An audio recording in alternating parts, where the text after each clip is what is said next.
어젯밤 시장을 보셨습니까? 숫자만 놓고 보면 지금 이 시장은 설명이 안 됩니다.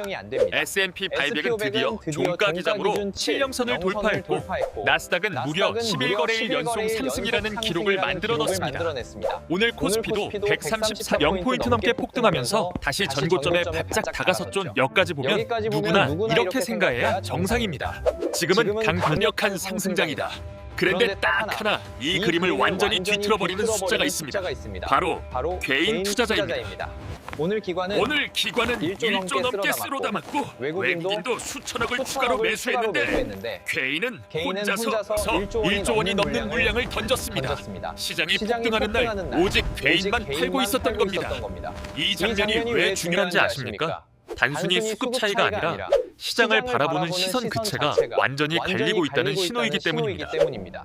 한쪽에서는 이 시장을 기회라고 보고 공격적으로 뱅팅하고 있고 다른 한쪽에서는 같은 시장을 보면서 탈출 버튼을 누르고 있습니다. 똑같은 가격, 똑같은 뉴스, 똑같은 데이터인데도 누군가는 매수하고 누군가는 공포에 팔고 있는 상황. 이건 단순한 투자 판단의 차이가 아니라 심리의 충돌입니다. 지금 시장은 분명히 상승을 외치고 있습니다. 실적은 터지고 있고 돈은 들어오고 있고 지수는 계속해서 위로 열리고 있습니다. 그런데 개인 투자자들의 행동은 정반대입니다. 마치 불이 난 건물에서 또 총 나오듯이 상승하는 시장에서 도망치고 있는 겁니다. 왜 이런 일이 벌어지는데? Total sohotoholanwa. Dabutanhen kachingchen soholanwa. Dabuteng toentaleng 발약 시중용문사. 오늘 영상에서는 바로 이 지점에서 출발합니다. 왜 시장은 이렇게 강한데 개인은 혼자서 옷 팔고 있는지, 이 KLE가 의미하는 게 무엇인지, 그리고 더 중요한 질문 하나. 지금 이 순간 우리는 어느 한쪽에 서 있어야 하는지 끝까지 보시면 단순한 뉴스 전리가 아니라 이 시장을 움직이는 진짜 힘이 무엇인지 보이기 시작할 겁니다. 그래서면 여기서 가장 중요한 질문으로 들어가 보겠습니다. 왜 개인 투자자들만 이 상승장에서 계속 팔고 있을까요? 많은 사람들이 이렇게 생각합니다. 개인이 틀린 거 아니야? 하지만 이건 그렇게 단순한 문제가 아닙니다. 개인은 바보라서 파는 게 아닙니다. 지금 개인이 팔고 있는 진짜 이유는 따로 있습니다. 바로 손실의 기업 때문입니다. 불과 한 달 전 3월을 되물려 보셔야 합니다. 전쟁 이슈가 터지면서 시장이 급락했고 그 과정에서 수많은 개인 투자자들의 계좌가 크게 훼손됐습니다. 며칠 만에 수익이 사라지고 심지어 원금까지 위협받는 경험을 한 사람들이 많았죠.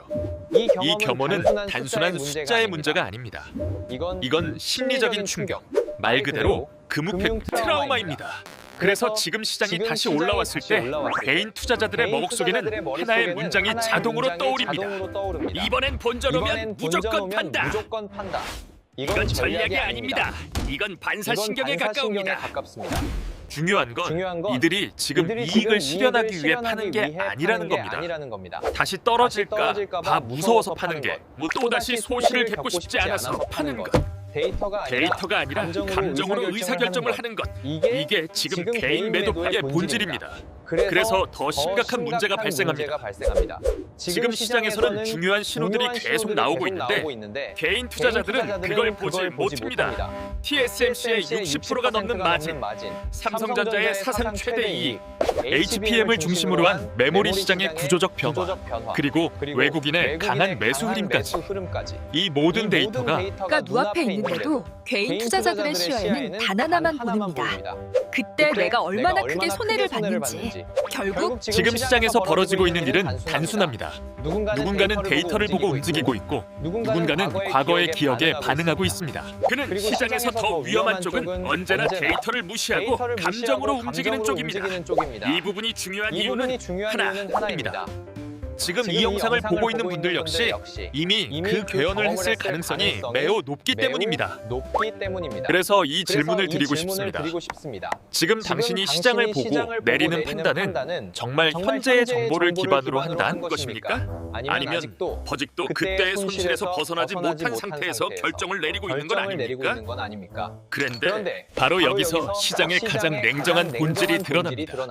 개인이 공포에 흔들리고 있을 때 정작 큰 돈은 전혀 다른 방향으로 움직이고 있다는 겁니다.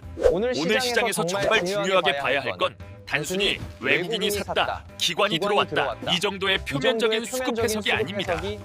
핵심은 어디를 사느냐입니다. 그리고 그 돈은 지금 아주 노골적으로 아주 집중적으로 반도체에 꼽히고 있습니다. 특히 삼성전자와 SK 하이닉스 이 두 종목에 자금이 몰리는 흐름은 우연이 아닙니다. 이건 시장이 지금 가장 강한 이익 체력과 가장 확실한 미래 가시성을 어디에서 보고 있는지를 보여주는 신호입니다. 중요한 건 큰 돈은 절대 막연한 기대감만으로 움직이지 않는다는 점입니다. 기관과 외국인이 수천억, 수조원 단위로 베팅할 때는 좋아 보이니까 일단 사자 이런 식으로 들어오지 않습니다. 그들은 숫자를 넣습니다. 이미 확인된 실적을 넣고 업황의 방향을 넣고 1년 뒤에 주문 구조를 넣고 지금 그립 주가에 그 기대가 얼마나 반영되어 있는지까지 계산한 뒤에 들어옵니다. 다시 말해 지금 반도체로 들어오는 자금은 희망이 아니라 근거를 따라 움직이는 돈입니다. 삼성전자는 이미 압도적인 이익 숫자로 시장을 널나게 했고 SK 하이닉스는 HPM을 중심으로 실적 기대치가 계속 상향되고 있습니다. 여기에 글로벌 AI 투자 확대, 메모리 가격 구조 변화, 장기 공급 계약 가능성까지 겹치면서 반도체는 지금 시장에서 가장 단단한 논리를 가진 센터가 된 겁니다. 그래서 이 장면이 더 선뜻은 겁니다. 개인은 과폭의 손실 기억을 붙잡고 던지고 있는데 큰 손들은 미래의 이익 데이터를 보고 담고 있습니다. 개인은 기억으로 팔고 큰 돈은 정보로 사고 있는 겁니다. 이 차이는 단순한 매매 차이가 아닙니다. 시장을 바라보는 프레임 그 자체가 다르다는 뜻입니다. 한쪽은 또 떨어지면 어떠하지를 보고 있고 다른 한쪽은 이익이 여기서 끝나갈 이유가 있나를 보고 있습니다. 바로 이 대목에서 시청자는 스스로에게 가장 불편한 질문을 던지게 됩니다. 나는 지금 어느 편에 서 있는가? 공포의 편인가? 데이터의 편인가? 그리고 이 질문이야말로 지금 이 시장에서 가장 중요합니다. 왜냐하면 큰 추세는 언제나 감정이 아니라 결국 돈이 가장 많이 몰리는 방향에서 만들어지기 때문입니다. 그렇다면 이제 질문을 한 단계 더 깊게 던져야 합니다. 지금 반도체가 왜 이렇게까지 강한 걸까요? 단순히 실적이 좋다는 말로 설명하기에는 이 흐름이 너무 큽니다. 결론부터 말씀드리면 지금 우리가 보고 있는 건 단순한 반등이 아니라 반도체 산업 전체가 다시 펴져받는 역사적 재평가 구간에 가까웁니다. 이걸 이해하려면 세 가지 축으로 나누서 봐야 합니다. 첫 번째는 TSMC입니다. TSMC의 핵심은 매출이 아니라 마진입니다. 지금 이 회사는 60%를 환짜 넣는 매출 총이익률을 보여주고 있습니다. 이게 의미하는 게 뭘까요? 단순히 장사가 잘 된다는 수준이 아닙니다. 이건 수요가 공급을 완전히 압도하고 있다는 신호입니다. 고객사들이 가격을 올려도 주문을 줄이지 못하고 오인에 먼저 생산 라인을 확보하려고 경쟁하는 상황. 다시 말해 지금 반도체 산업의 주도권은 소비자가 아니라 생산자에게 넘어선 상태입니다. 이건 산업 사이클에서 가장 강력한 구간에서만 나타나는 현상입니다. 두 번째는 삼성전자입니다. 삼성전자의 이번 실적은 숫자 그체가 충격적인 수준입니다. 하지만 더 중요한 건 숫자 뒤에 있는 구조입니다. 이용이 단순히 일시적으로 투서 올랐 게 아니라 HPM사를 중심인 그러한 AI 메모리 시장이 실제 돈으로 전환되고 있다는 점입니다. 과거에는 AI가 성장한다, 데이터, 센터가 늘어난다가 같은 이야기들이 미래 기대감에 가까웠다면 지금은 다릅니다. 이미 제품이 나오고 있고 이미 팔리고 있고 이미 이익으로 집히고 있습니다. 이건 더 이상 스토리가 아니라 현금 흐름입니다. 시장이 가장 강하게 반응하는 단계로 들어온 겁니다. 세 번째는 SK 하이닉스입니다. 이 회사는 지금 실적 발표도 하기 전에 주가가 계속해서 신고가를 경신하고 있습니다. 이건 단순한 기대감이 아닙니다. 시장이 이미 어느 정도의 숫장을 머릿속에 그리고 있다는 뜻입니다. 투자자들은 지금 이렇게 보고 있습니다. 이익이 이미 좋다가 아니라 이익이 여기서 더 커질 가능성이 높다가 즉 지금 주가의 상승은 과거를 반영하는 게 아니라 미래의 초과 이익을 선반영하는 움직임입니다. 이 세 개지를 하나로 빚어보면 그림이 방향해집니다. TSMC는 가격을 올릴 수 있는 위치에 있고 삼성전자는 AI 메모리로 실제 돈을 벌기 시작했고 SK 하이닉스는 그 흐름이 더 커질 거라는 기대를 시장이 선반영하고 있습니다. 그래서 지금 시장을 단순히 많이 올란다, 과열이다 라고 보는 건 굉장히 위험한 해석입니다. 이건 기술적 반등이 아니라 산업 자체의 가치가 다시 책정되는 구간입니다. 그리고 이 점이 핵심입니다. 시장은 이유 없이 오르지 않습니다. 지금의 상승은 단순한 기대감이 아니라 실제 돈이 만들어지고 있는 산업으로 자금이 이동하고 있다는 증거입니다. 결국 지금 반도체에서 벌어지고 있는 일은 한 문장으로 정리할 수 있습니다. 이건 반등이 아니라 판 그 자체가 반하는 순간이다. 그런데 여기서 전기차, 우주, AI, 로봇 항상 다음 파도를 먼저 보고 그 위에 가장 먼저 올라타는 전략을 반복. 최근 보도를 보면 머스크가 이끄는 프로젝트 팀이 반도체 장비 업주들에 직접 연락을 돌리고 있습니다. 어플라이드 머티리얼즈, 도쿠 일렉트론, 램리서치 같은 핵심 장비 기업들이죠. 그런데 요청 내용이 괴랑이 인상적입니다. 가격을 더 줄 테니 우리한테 장비를 먼저 공급해달라. 이건 단순한 계약 협상이 아닙니다. 이건 한마디로 말해서 줄을 서지 않고 줄을 끊고 들어가겠다는 선언입니다. 여기서 주요한 포인트는 머스크가 등장하겠다는 사실 자체가 아닙니다. 진짜 중요한 건 왜 이런 행동까지 하면서 반도체 생산에 뛰어들려고 하는가입니다. 머스크라는 인물의 특징을 생각해 보셔야 합니다. 이 사람은 이미 끝난 산업, 성장이 멈추진 산업에는 절대 들어가지 않습니다. 전기차, 우주, AI, 로봇 항상 다음 파도를 먼저 보고 그 위에 가장 먼저 올라타는 전략을 반복해왔습니다. 그런 머스크가 지금 직접 칩을 만들겠다고 나섰다는 건 이걸 단순히 하나의 사업 확장으로 보면 안 된다는 뜻입니다. 이건 이렇게 해석해야 합니다. AI 시대에서 반도체는 선택이 아니라 지배력을 결정하는 핵심 자산이다. 더 중요한 건 수요 구조입니다. 테슬라의 자율주행, XAI의 모델 학습, 스페이스옵스의 데이터 처리까지 이 모든 사업이 결국 고성능 AI 칩을 필요로 합니다. 즉 머스크 입장에서는 외부에서 칩을 사오는 것만으로는 부족하고 아예 자체 공급망을 구축하지 않으면 경쟁에서 밀릴 수 있는 상황이 된 겁니다. 그래서 지금 벌어지고 있는 건 단순한 투자 결정이 아닙니다. TSMC, 삼성, 인텔이 공장을 짓고 빅테크들이 장기 계약을 메고 리어스크까지 장비 확보 전쟁에 뛰어드는 이 흐름은 하나를 보여줍니다. 지금 반도체 시장은 수요가 부족한 시장이 아니라 공급이 따라가지 못하는 시장이라는 것. 그리고 이 지점에서 시장의 성격이 완전히 반악입니다. 이건 더 이상 기술기 기업들의 성장 스토리가 아니다. 이건 누가 더 많은 생산 능력을 확보하느냐, 누가 더 빨리 칩을 만들 수 있느냐, 결국 누가 AI 시대의 주도권을 짚느냐를 겸적하는 산업 패권 전쟁입니다. 그래서 한 문장으로 정리할 수 있습니다. 머스크가 장비를 먼저 달라고 줄을 늘기 시작한 순간 반도체는 단순한 기술이 아니라 권력이 되기 시작했습니다. 이 흐름을 이해하면 지금 시장에서 왜 그렇게 많은 돈이 반도체로 몰리고 있는지, 그리고 이 사이클이 왜 생산 각보다 훨씬 길어질 수 있는지 조금 더 선명하게 보이기 시작합니다. 그런데 여기서 더 중요한 장면이 하나 있습니다. 지금 시장의 돈은 단순히 반도체 한 곳에만 몰리고 있는 게 아닙니다. 오히려 진짜 강세장의 특징이 나타나고 있습니다.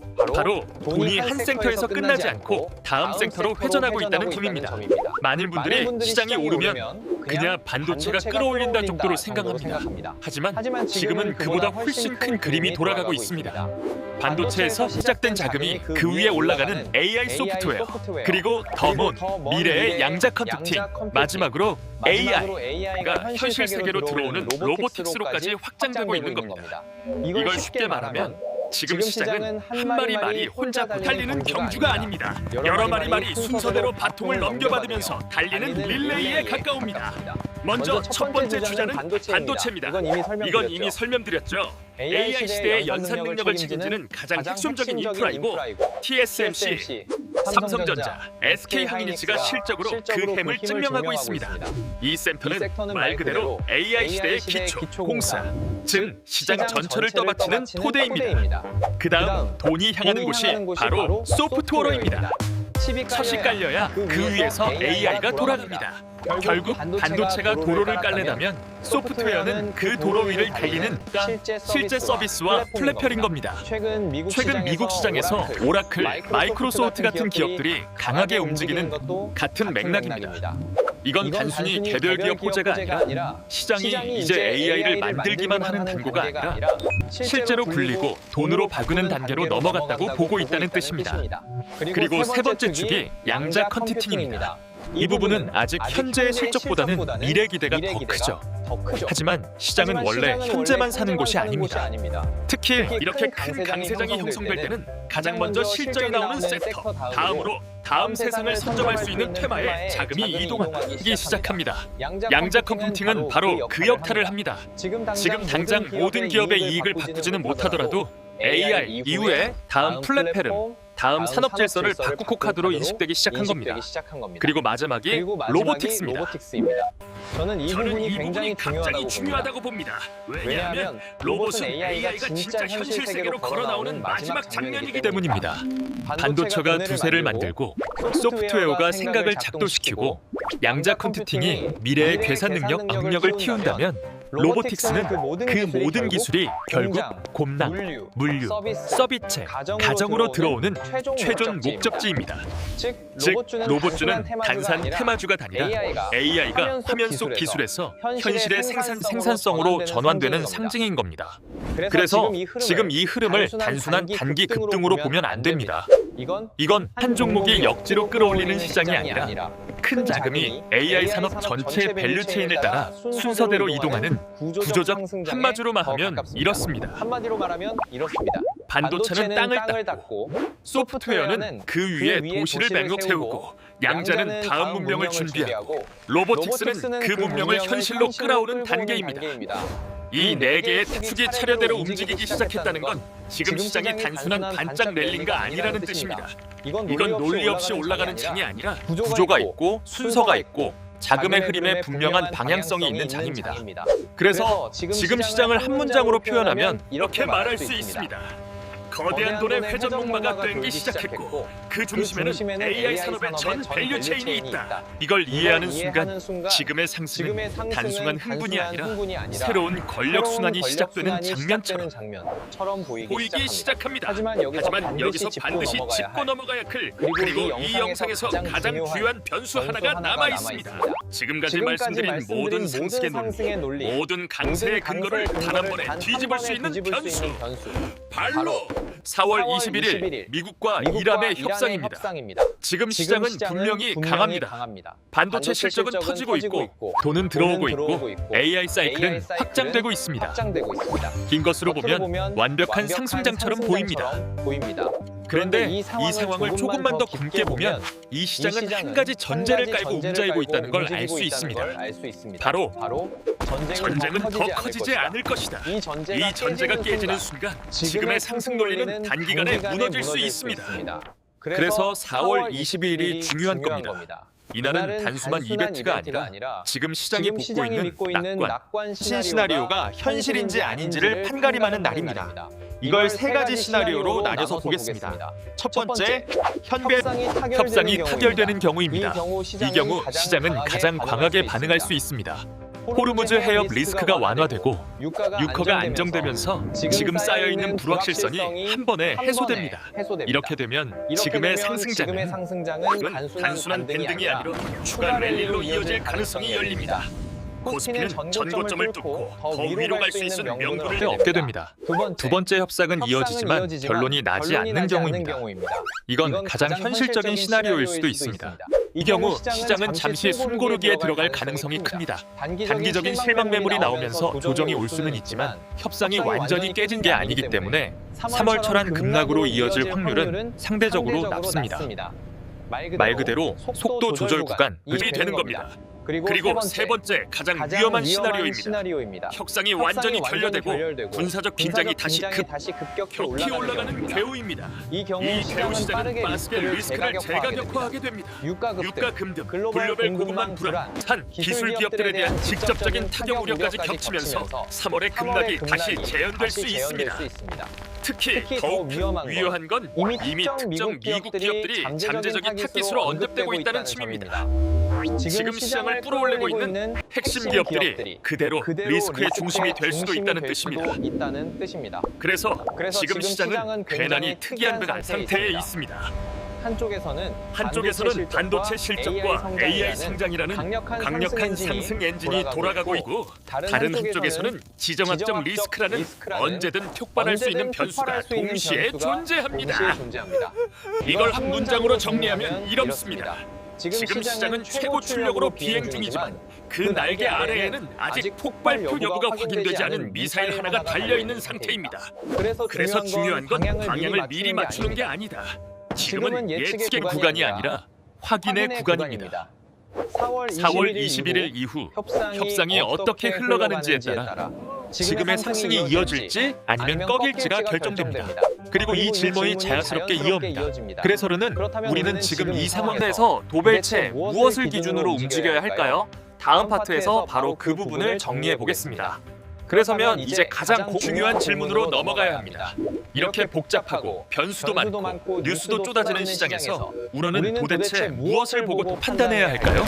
많은 투자자들이 여기서 무너집니다. 하루에 수십 개의 뉴스, 수백 개의 정보에 바잉하다가 결국 아무 기준 없이 흔들리게 되는 겁니다. 하지만 실제로 시장에서 오래 살아남는 투자자들은 다릅니다. 그들은 모든 걸 보지 않습니다. 대신 핵심적인 몇 가지 신호만 집중적으로 체크합니다. 저는 지금 시장에서 반드시 봐야 할 걸 딱 3개의 생존 계기판으로 정리할 수 있다고 봅니다. 이 4가지는 단순한 참고 지표가 아닙니다. 방향을 바꿔야 할 타이밍을 알려주는 신호입니다. 첫 번째, 코스피 6000선입니다. 이건 지금 시장의 가장 중요한 기준선입니다. 코스피가 6000 위에 있는 한 큰 흐름은 여전히 살아있다고 볼 수 있습니다. 하지만 종체가 기준으로 6000을 명확하게 깨고 내려온다. 그 순간부터는 이야기가 달라집니다. 이건 단순한 조정이 아니라 시장 전체 Thể lực đang yếu đi chính là một tín hiệu cảnh báo. Trong giai đoạn này, chúng ta nên ưu tiên phòng thủ hơn là tấn kinh. Thứ hai là thông tin về Samsung Electronics là dòng tiền của nhà đầu tư nước ngoài. Hiện tại, Samsung Electronics là trụ cột chính nâng đỡ chỉ số Kospi. Nếu khối ngoại vẫn tiếp tục mua dòng Samsung Electronics, thì thị trường này trung tâm của thị trường vẫn chưa bị sụp đổ. Tuy nhiên, nếu đà bán dòng tiếp tục kéo dài trong nhiều ngày liên tiếp, đặc biệt là trên 3 đến 4 phiên giao dịch, thì nếu chúng ta cần mở ra khả năng đây không chỉ đơn thuần là việc chốt lời ngắn hạn, mà là sự bắt đầu của việc thay đổi vị thế đầu tư. Thứ ba là chỉ số VIX. Đây là chỉ số mà nhiều người thường bỏ qua, nhưng nó chính là thước đo tâm lý sợ hãi của thị trường. Khi chỉ số VIX xuống quá thấp, Điều đó có nghĩa là những người tham gia thị trường đang trở nên quá an tâm. Chính những lúc như thế này lại là lúc nguy hiểm. Ngược lại, khi chỉ số VIX thần bắt đầu tăng vọt, đó là tín hiệu cho thấy đang có vấn đề gì đó xảy ra. Giai đoạn lành mạnh nhất là khi chỉ số này duy trì ở mức vừa phải, không quá thấp, cũng không quá cao, duy trì một mức độ thận trọng hợp lý. Thứ tư, và cũng là biến số quan trọng nhất, chính là kết quả đàm phán giữa Mỹ và Iran vào ngày 21 tháng 4 tới đây. Mặc dù đây là một tin tức sự kiện chứ không phải là một con số cụ thể, nhưng trong bối cảnh thị trường hiện tại, nó có sức ảnh hưởng mạnh mẽ hơn bất kỳ chỉ số nào khác. Nó mang một ý nghĩa rất lớn. Việc cuộc đàm phán diễn ra như thế nào, có dư địa cho sự thỏa hiệp hay không, căng thẳng được xoa dịu hay lại tiếp tục leo thang. 이 하나의 이벤트가 지금 시장의 방향을 결정할 수 있습니다. 그래서 이 4가지를 한 문장으로 정리하면 이렇습니다. 코스피는 방향을 보여줌, 삼성전자 수급은 힘을 보여줌, VIX는 분위기를 보여줌, 협상 뉴스는 리스크를 결정합니다. 그리고 이게 핵심입니다. 이 4개의 개체판 중 단 하나라도 명확하게 경고신호를 보내기 시작하면 그 순간부터는 전략을 바꿔야 합니다. 반대로 4개가 모두 안정적이라면 굳이 공포에 먼저 반응할 필요는 없습니다. 결국 시장은 복잡해 보이지만 실제로는 이렇게 몇 개의 신호로 정리할 수 있습니다. 뉴스를 전부 따라가려고 하지 마십시오. 정보가 많다고 해서 좋은 판단이 나오는 게 아닙니다. 오히려 중요한 건 무엇을 보지 않을지 결정하는 것입니다. 이 4가지 계기판만 매일 체크해도 당신은 이미 대부분의 투자자보다 훨씬 더 최대정으로 시장을 보고 있는 겁니다. 자, 이제 이 모든 이야기를 하나로 정리해 보겠습니다. 지금 시장은 분명히 강합니다. 반도체 실적은 역사적인 수준으로 나오고 있고 AI 사이클은 단순한 기대가 아니라 실제 돈으로 증명되고 있어요. 자금은 계속 유인되고 있고 시장은 구조적으로 위를 향하고 있습니다. 하지만 동시에 우리는 또 하나의 현실을 알고 있어요. 지정학적 리스크, 특히 4월 20일이라는 변수는 이 흐름을 언제든 흔들 수 있는 힘을 가지고 있습니다. 즉, 지금 시장은 상승의 근거도 분명하고 리스크도 분명한 상태입니다. 그래서 여기서 가장 위험한 선택은 극단으로 치우치는 겁니다. 공포에 눌려서 전부 던지는 것도 틀렸고 반대로 놓치면 안 된다는 생각에 전 재산을 한 번에 집어넣는 것도 틀렸습니다. 진짜 중요한 건 방향이 아니라 타이밍과 대응 방식입니다. 많은 개인 투자자들이 반복해서 실수하는 이유는 단순합니다. 신호가 나오기 전에 먼저 움직이기 때문입니다. 떨어질까 봐 미리 파고 오를까봐 미리 사고, 이건 투자라기보단 감정에 대한 바늘에 가까이입니다. 하지만 시장에서 오랫동안 살아남는 사람들은 다르게 움직입니다. 그들은 15가 나오기 전에 예측하지 않습니다. 15가 나온 뒤에 대응합니다. 이 차이가 격과를 완전히 바꾼다. 지금 시장에서 포모에 회써맨 사람들은 지금 안 사면 평생 못 산다는 생입으로 오민에 가까운 선택을 합니다. 하지만 경험이 있는 투자자들은 아닙니다. 기회는 한 번으로 끝나지 않는다는 걸요. 그리고 가장 좋은 기회는 항상 확률이 높아진 이후에 온다는 것을요. 그래서 지금 전랭의 핵심은 단 하나입니다. 현금을 남겨두는 것. 이건 소극적인 선택이 아닙니다. 오히려 가장 능동적인 전략입니다. 현금이 있다는 건 시장이 흔들릴 때 버틸 수 있다는 뜻이고, 기회가 왔을 때 추가로 들어갈 수 있다는 뜻이며, 무엇보다 선택권을 가지고 있다는 뜻입니다. 그래서 이 문장을 꼭 기억하셔야 합니다. 현금은 비계함이 아니라 용기입니다. 변동성이 큰 시장에서 현금은 선택할 수 있는 권력입니다. 지금 우리는 이미 하나의 극단을 봤습니다. 공포 때문에 상승장에서 팔아버린 개인 투자자들. 하지만 그렇다고 해서 그 반대 극단으로 가면 안 됩니다. 무조건 강세라고 맹고 전부 비팅하는 순간 그 역시 또 다른 형태의 리스크가 됩니다. 결국 이 시장에서 중요한 건 맞추는 게 아니라 버티는 것입니다. 그리고 버티는 사람만이 다음 기회를 잡을 수 있습니다. 그래서 마지막으로 정리하겠습니다. 지금은 올인할 때도 아니고 도망칠 때도 아닙니다. 지켜보면서 준비하고 신호가 나오면 움직이는 구간입니다. 이 차이를 이해하는 순간 당신의 투자 결과는 완전 달라질 수 있습니다. 달라질 수 있습니다.